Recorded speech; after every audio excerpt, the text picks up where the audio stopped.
네, 화면을 보셨습니다. 인공 눈물 시장 성장에 따른 수혜 기업. 참 요즘 시장 눈물 없이는 볼 수가 없는 시장이죠. 스몰캡 관심주입니다. KB투자증권 스몰캡 팀의 강태신 팀장 함께하겠습니다. 안녕하십니까? 네, 안녕하십니까? 인공누액. 사실 앞서 이제 제가 그 예고 멘트를 이렇게 하게 되는데 그때 언뜻 생각나는 게 사실 그렇죠. 요즘은 황사, 중국발 황사, 미세먼지, 기관지, 그렇죠. 뻑뻑한 눈, 그다음에 또 이제 빛이 조명이 많이 발달하다 그렇죠. 보니까 네네. 매번 이제 저희가 IT 기기들을 스마트폰도 봐야 되고 그래서 네네. 저녁에 누워 있으면 계속 이렇게 있지 않습니까? 네네. 예. 불은 꺼져 있는데 집사람이 자꾸 뭐 하냐고 물어보긴 합니다만 네네. 어떻습니까? 이 뻑뻑한 눈을 조금 이제 해소시켜줄 수 있는 그런 관련된 인공누액이라고 얘기합니까? 이거? 네, 간단하게 말씀드리면 저희 그냥 편하게 네. 그냥 약국 가서 쓰시는 인공 눈물입니다. 인공눈물. 네네. 보통은 그 식염수를 쓰기도 하지 않습니까? 예전에는 그랬었죠. 예전에는. 네네. 예. 안 그러면은 조금 안약 같은 거를 이제 어르신들이 가장 많이 쓰시는데 그게 이제 스테로이드 제품이 많이 들어서 혈관을 확장시키니까 그럼요. 처음에 네. 넣으면은 시원하긴 한데 네네. 장기 사용을 하면 좋지 않아서. 그렇죠. 네네. 이 안경을 끼는 사람들은 눈에 관심이 많습니다. 네. 네, 그래서 제가 뭐 얘기를 좀 길었는데 어떻습니까? 내용 기업 어떤 기업이죠? 예, 저 회사 간단히 말씀드리면요. 그 인공 눈물이란 거는 뭐 시청자분들이 더 잘 아실 것 같아요. 저는 지금 안경을 안 쓰기 때문에. 근데 말씀하셨던 그런 우려들은 전혀 괜찮은 게 저희 사촌 형이 안과 의사입니다. 좀 그러세요? 대형 안과를 강남에서 하세요. 예. 제가 말씀 못 드리는 게 너무 유명한 데라서. 아하. 예. 홍보하시면 안 됩니다. 네. 그러니까요. 네. 예. 제가 이미 다 그 병원에서 뭐 닥터분들 여러분들 쓰시는 걸 다 확인을 했고, 그러니까 처음에 이제 궁금한 건 거기서 시작을 했죠. 과연 이게 이제 연간에 억 이상씩 한 병원에서 이렇게 나가는 이런 것들이 네. 과연 어디서 만드는 걸까? 누가 파는 걸까? 그리고 왜 이렇게 라식 라섹을 하는 환자들이 왜 이렇게 급증을 하는 걸까? 그 인공 눈물을 생산하는 업체고요.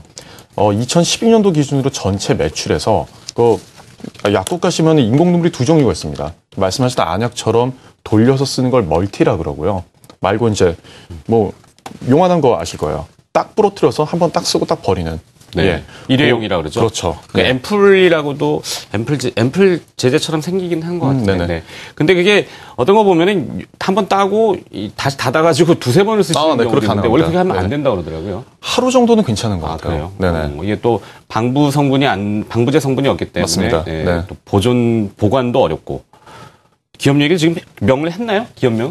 안 했죠? 네, 제가 기업명이 짧게 다시 뭡니까? 말씀드리겠습니다. 기업명은 DHP 코리아고요. DHP 코리아. 예. 기네요. 근데 이 회사를 이렇게 익숙하지 않으실 만한 게 우리 요 DHP 코리아 같은 경우는 자기 브랜드로 하는 약품도 있지만 대부분은 아시는 한미라든가 이런 대형 그 제약사들의 생산을 담당을 해주고 있습니다. 자사하고 수탁이라 그러거든요. 그거 기준으로 이제 국내 일회용 눈물 시장에 마켓 점유율이 50%를 넘어서고 있습니다. 압도적인 1위 업체인 거죠. 네. 이 DHP 코리아는 어디 흡수합병돼서 상장이 된 건가요? 예, 그 히스토리를 잠깐 말씀드리면요. 네. 원래는 이제 DHP 코리아라는 법인이 있었어요. 그게 이제 몇 년 전에 그 삼천당 제약이 지분 80%를 인수를 했습니다. 네. 그리고 그걸 이제 그 스펙이라고 스펙. 복잡해지는데 기업 목적 인수. 기업 특수 목적 합병. 네네. 네. 네, 맞습니다. 그겁니다. 그러니까 기업을 인수하는 걸 목적으로 만든 펀드라고 보시면 돼요. 네. 네. 그 펀드한테 지분의 한 반이 좀 안 되는 한 7, 8%를 넘기면서 네. 대주주는 현재 여전히 삼천당 제약이지만 그거를 상장을 시킨 거죠. 네. 네. 그게 이제 작년 가을 스토리입니다. 그렇군요. 네네. 일회용 인공눈물 시장 점유율이 1위 맞습니까? 네네. 인공눈물 시장 점유율에 대해서 좀 더 알아봤으면 좋겠는데. 인공눈물에 대해서 우선 좀 말씀을 좀 드려야 될 것 같아요.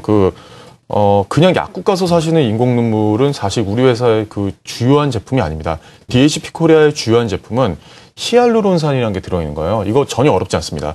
약국 가서 의사분들한테 딱 진단 받으신 다음에 안구 건조증이라든가 아니면 라식, 라섹 수술을 하시면 거기서 진단서 끊어줍니다.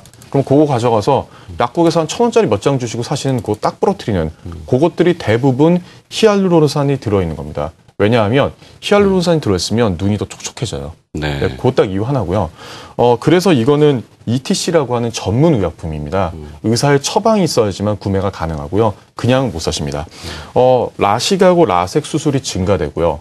어떤 앵커께서 말씀하셨던 것처럼 뭐 다양한 뭐 전자기기 쓰거나 눈이 피로해지거나 먼지가 들어오거나 이런 생활 환경이 눈에 굉장히 안 좋습니다. 그래서 환자들이 늘어나고 있는 상태고 그것 따라서 시장이 계속 성장하고 있는 그림인 거죠. 그렇군요. 자, 그렇다면 이 투자 포인트와 DHP 코리아의 실적 전망 어떻게 함께 하시는지 묶어서 한번 좀 들어보죠. 네네. 회사의 투자 포인트의 가장 큰 거는 좀 전에 말씀드렸던 것처럼 세상이 변하는 겁니다. 가장 중요한 거는 시장 자체가 변하고 있는데요. 인공눈물 시장이라는 게 한 2009년부터 2012년까지 매년 성장을 한 12% 정도 했습니다. 이것만 해도 아주 그냥 압도적인 성장인데요. 지금 동사가 하는 가장 큰 주요 제품인 일회용 눈물 시장 같은 경우는 매년 한 24%, 23% 이렇게 성장을 하고 있어요. 제가 봤던 어떤 시장보다 뭐 최근의 성장수가 거의 제일 빠르다고 보시면 됩니다. 그런 시장에서 점유율이 1위라는 게 가장 중요하다고 보고 있고요.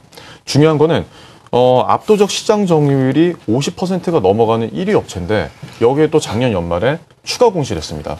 생산량을 물론 한 2년 정도 걸립니다. 근데 캐파 증설이라고 하죠. 한 54% 절반 이상의 생산 능력을 늘리겠다는 계획을 이미 공시를 띄웠습니다. 그런 상황에서 그럼 이게 할 수 있는 건지 아닌지 돈이 있는지 없는지가 중요하죠. 네. 중요한 거는 작년 가을에 상장했다고 말씀드렸던 것처럼 그때 상장했던 현금이 한 250억 원 이상 있습니다. 그리고 회사 자체가 매해 에비타라고 하는데 현금 창출 능력이 한 80억에서 100억 정도? 그러면 지금 추가 설비 투자하는데 한 108억 정도 든다고 공시를 했습니다. 충분히 재무적으로 탄탄한 거죠. 네. 그러면 실적 전망. 사실 이 뭐 중국 시장을 진출하게 되면은 조금 전도가 유망하지 않겠냐 이렇게 추측을 해보는데 중국 시장 얘기는 좀 없어요. 네. 지금 우선 그 캐파 증설하고 하는 이런 것들이 네. 지금 우선 국내 수요를 다 하고 나서 그다음 뭐 해외 나고 이런 로드맵은 쫙 나와 있습니다. 근데 지금 아직까지 이제 회사가 그 로드맵에 대해서 공식적으로 많이 얘기를 하고 있지 않기 때문에 네. 그냥 제가 이제 혼자서 이런 뭐 말씀하셨던 것처럼 적으로 언급하기에는 아직 그런 단계는 아니다. 그렇죠. 네. 그러니까 이렇게 하면 좋겠다라는 단계 정도인 것 같아요. 분명히 뭔가 추진을 하겠죠. 회사도 발전을 해야 되니까. 예, 추진하고 있는 것 같습니다. 알겠습니다. 예. 그럼 실적 전망은 어떻게 하십니까? 실적은 매출은 올해 한 315억 원 정도? 뭐 그 정도 나올 것 같습니다. 300억 정도 넘게 나올 것 같은 게 전년 대비 성장을 딱 보면 한 20% 좀 안 되게 성장은 충분히 하지 않을까 싶어요. 아까 말씀드렸던 것처럼 시장이 20% 이상 성장을 하기 때문에 무리한 가정은 아니라고 생각을 합니다. 영업이익률 같은 경우도 한 25% 정도 목표를 하고 있는 것 같고요. 그렇게 됐을 경우 어제 종가 기준으로 한 12배에서 13배 정도 PER, 주가수익 배수라고 그러죠. 그게 한 그 정도 수준인데 중요한 거는 아시다시피 의약품들, 약 팔고 이러고 하는 뭐 회사들은 기본적으로 밸류에이션이 좀 높습니다. 근데 그런 거 대비도 한 20-30% 정도 좀 저렴한 것 같고요. 네. 그 성장성은 뭐 오히려 더 뛰어난 것 같고요. 그러니까 그런 거 봤을 때 저는 괜찮은 선택이 아닌가라고 생각을 하고 있습니다. 알겠습니다. 자, 이 눈은 마음의 창이라는 격언이 있듯이요. 일회용 인공 눈물 시장 점유율 1위 기업. 오늘 DHP 코리아에 대한 이야기를 들어봤습니다. KB투자증권 스몰캡 팀의 강태신 팀장이 수고해 주셨습니다. 고맙습니다. 네, 새해 복